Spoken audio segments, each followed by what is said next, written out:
इस वीडियो में हम उन्हीं प्लांट्स की बात करेंगे जो आपके आसपास, आपके घर पे, आपकी बालकनी पे इजीली अवेलेबल है। नमस्कार, आप देख रहे हैं गार्डनिंग एस्थेटिक्स। मैं हूं अनीता दिनेश।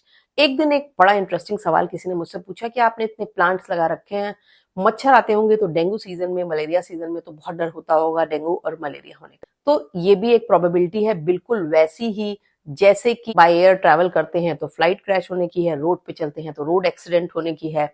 आप जो खाना खा रहे हैं वो इतना अडल्ट्रेटेड है कि उससे कैंसर होने का डर हमेशा बना हुआ है। दो तरीके हैं, या डर के जियो या प्रिकॉशन लेके जियो। गार्डन में क्या प्रिकॉशन ले, आप दवा का छिड़काव कर सकते हैं, बहुत तरीके अपना सकते हैं, पर मैं आज आपको प्लांट बताने वाली हूँ जो मॉस्किटोज को उस एरिया में आने से रोकते हैं जहां पर ये लगे हुए हैं। तो आप अगर अपने प्लांट्स के बीच बीच में इनको लगा दें, आपकी मच्छरों से भी मुक्ति रहेगी और डेंगू मलेरिया के डर से भी बचे रहेंगे। तो चलिए आपको ऐसे प्लांट्स बताती हूँ जो जहां लगे होते हैं उसके आसपास मच्छर यानी कि मॉस्किटोज नहीं दिखाई देते हैं। बहुत सारी लेटेस्ट रिसर्च ये शो करती हैं कि नीरियम ओलिएंडर यानी कि लाल गुलाबी पीला कनेर जो है वो मच्छरों की रोकथाम बखूबी करता है और जहां लगा रहता है उसके आसपास के एरिया में तमाम तरह के बग्स, मक्खियां और मच्छर फटकते भी नहीं है। इस प्लांट का हर पार्ट मच्छरों को भगाने में सक्षम होता है, यानी कि पत्तियां, फूल, जड़ें, तना, सब कुछ। बहुत सारे लोग आप में से ये जानते भी होंगे कि ये एक टॉक्सिक प्लांट होता है और इसी वजह से बहुत सारे लोग इसे घर पे लगाना प्रेफर नहीं करते हैं और इसी टॉक्सिटी की वजह से ही ये मच्छरों की अच्छी रोकथाम करता है। जो भी हाइड्रोफोनिक प्लांट्स आपने अगर लगाए हुए हैं उनमें डाल देंगे तो भी उनमें मॉस्किटो के लार्वा नहीं पनपेंगे। दूसरा ऐसा प्लांट जो मॉस्किटो की रोकथाम करने में बहुत ही ज्यादा सक्षम है वो है पेंसिल कैक्टस। आप में से बहुत सारे लोगों के पास ये प्लांट होगा पर आपको इसकी इस क्वालिटी के बारे में शायद ही अंदाजा हो। इसमें जो मिल्की लेटेक्स होता है वो बहुत ही अच्छा इंसेक्टिसाइड होता है और एफिड्स, मॉस्किटो और तमाम तरह के बैक्टीरियाज के अगेंस्ट बहुत अच्छा वर्क करता है। और जितने भी नए रिसर्च हुए हैं इस प्लांट की इस एफिशिएंसी को लेकर के, उसमें इसे हाईली एफिशिएंट पाया गया है। तो इसके सैप को यूज कर सकते हैं आप। इस प्लांट को लगा करके भी देखें। मैंने देखा है कि जब ये प्लांट जहां रखा रहता है उसके आसपास आपको मॉस्किटोज नहीं दिखाई देंगे।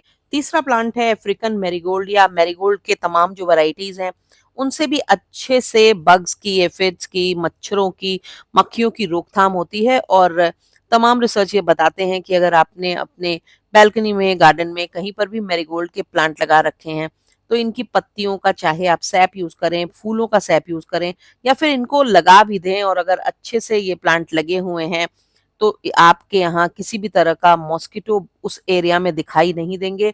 और बहुत सारे लोग इस प्रयोग को करते भी हैं। लोग अपने वेजिटेबल गार्डन में एफिड्स की, बग्स की और तमाम तरह के माइट्स वगैरह की रोकथाम के लिए भी इसको लगाते हैं। ये एक बहुत ही अच्छा पेस्टिसाइड है, नेचुरल, और इसी तरह से ये मच्छरों की रोकथाम करने में भी बहुत ज्यादा इफेक्टिव है। तो आप सर्दियों में तो मैरीगोल्ड लगाते ही लगाते हैं, तो इस बार अपने सारे प्लांट्स के साथ मैरीगोल्ड को लगाना बिल्कुल भी मत भूलिए। सर्दियों में जो हम गुलदाउदी यानी कि क्रिसैंथेमम के फूल लगाते हैं उनकी भी कुछ वैरायटीज मॉस्किटो रिपेलेंट का काम करती हैं। क्रिसैंथेमम में पायरेथ्रिन नाम का एक नेचुरल इंसेक्टिसाइड पाया जाता है जो कि मॉस्किटोज को, टिक्स को और दूसरे तरह के पेस्ट को रिपेल करता है। ज्यादातर विंटर गार्डन्स में लोग लगाते ही लगाते हैं। एक बात को आपको बहुत ही अच्छे से ध्यान देने की जरूरत है कि जो बाजार में मिलने वाले कॉमर्शियल मॉस्किटो रिपेलेंट्स हैं उनके मुकाबले ये जो नेचुरल हैं ये 60% तक ही मॉस्किटोज को कंट्रोल कर सकते हैं।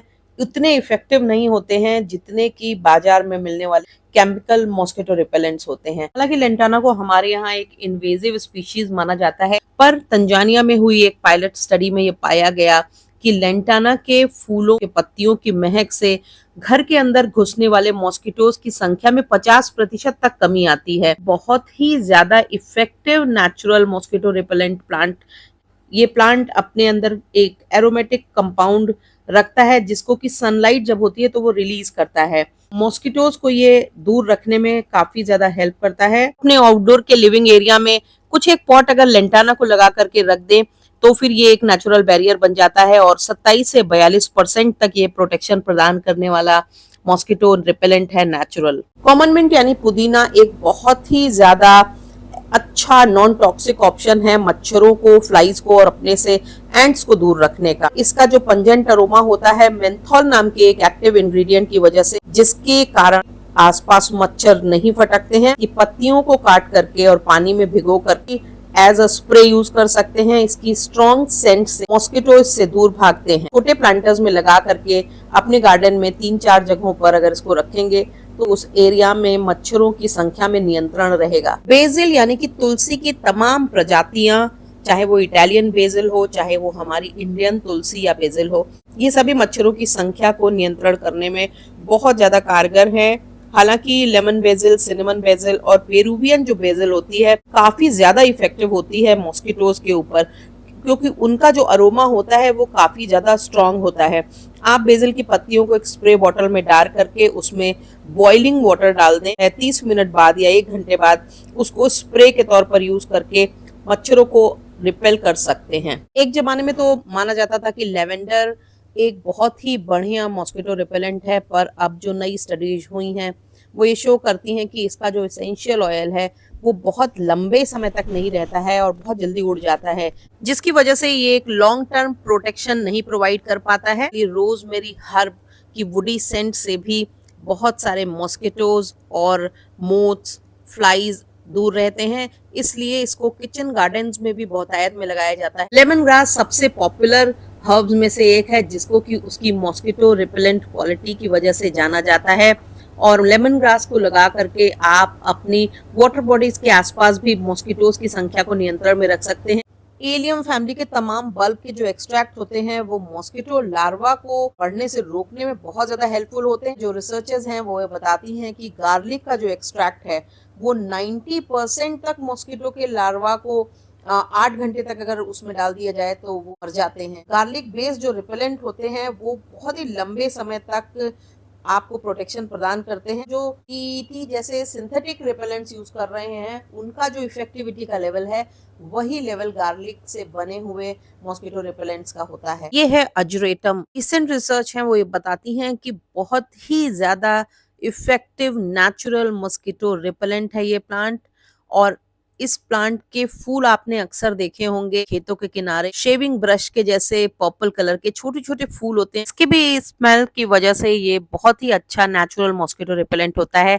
तो अगली बार जब पॉट में होगे तो इसे उखाड़ के फेंकने की बजाय इसे लगे रहने दीजिएगा। जेरेनियम को पूरी दुनिया भर में एक मॉस्किटो रिपेलेंट प्लांट के तौर पर जाना जाता है और गार्डन में लगाने का एक बहुत बड़ा कारण इसके खूबसूरत फूलों के साथ साथ इसकी मॉस्किटोज को, पेस्ट को पास ना फटकने देने की प्रवृत्ति होती है। इसका एक एसेंशियल ऑयल होता है जो कि कॉमर्शियल बनने वाले मॉस्किटो रिपेलेंट्स में भी यूज किया जाता है। मैक्सिकन मिंट या इंडियन बोरेज भी एक ऐसा ही प्लांट है जो एक बहुत ही शानदार मॉस्किटो रिपेलेंट का काम करता है। सेमी सक्युलेंट हर्ब होती है जो हमारे यहाँ लोग बहुतायत से लगाते हैं और इसको हमारे यहाँ अजवाइन प्लांट कहा जाता है। शार्प स्मेल मॉस्किटो रिपेलेंट का तो काम करती है, इसके अलावा तरह तरह के बग्स, एफिड्स और पेस्ट को भी कंट्रोल करती है। नेस्टर्शियम एक फ्लावरिंग प्लांट है जो हमारे यहाँ सर्दियों के दिनों में लगाया जाता है और ये एक तरह का एयरबोर्न केमिकल प्रोड्यूस करता है जो इंसेक्ट्स को रिपेल करता है।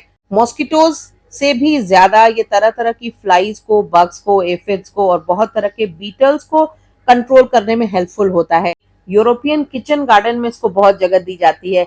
अगर अभी तक आपने मेरे चैनल को सब्सक्राइब नहीं किया है तो मेरी गुजारिश है कि चैनल को सब्सक्राइब करिए, बेल आइकन जरूर पुश कर दिया करें ताकि गार्डनिंग से जुड़े हुए मैं जो भी अपडेट करती हूँ वो आप तक पहुंचे। वीडियोस पसंद आने पर उनके लिंक को अपने गार्डनिंग लविंग फ्रेंड्स के संग शेयर करना, उन पे लाइक करना, उन पे कमेंट करना बिल्कुल भी मत भूला करें, क्योंकि इससे हमारे वीडियोस की रीच बढ़ती है, वो ज्यादा लोगों तक पहुंचते हैं। Thank you very much.